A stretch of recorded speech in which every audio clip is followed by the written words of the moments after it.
अस्सलाम वालेकुम दोस्तों, मैं हूं शहजाद अराई और आप देख रहे हैं वॉइस ऑफ जुड्डो मीरपुर खास। दोस्तों, मैं जिस जगह मौजूद हूं ये हमारा जुड्डो सिटी है और ये है टंडो जान मोहम्मद मीरपुर खास। ये हमारा बाईपास रोड है जुड्डो का। यहाँ हमारे जो है असगर भाई ने जो है सर्दियों की आमद आमद है, सूप लगाया है बाईपास पर।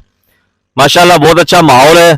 तो मेरे देखने वाले दोस्तों से गुजारिश है कि असगर भाई पर आएं और सूप का मज़ा भी लें, क्योंकि सर्दियां हैं और खुला माहौल है। जी असगर भाई। अस्सलाम वालेकुम।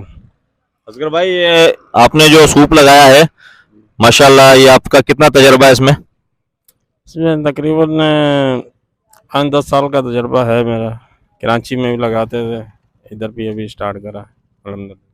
जी असगर भाई, आपकी वीडियो देख रहे हैं दोस्तों, आप क्या कहना चाहेंगे? आप उनसे अपील करेंगे कि जो है वो दोस्त आए और आपके सूप और हाथ का जायका चखें? हाँ बेशक इधर आए, इंशाल्लाह बेहतरीन बनाया, अच्छी चीज़ है, साफ़ सुथरी चीज़ है। आएंगे उनको बाकायदा मज़ा आएगा।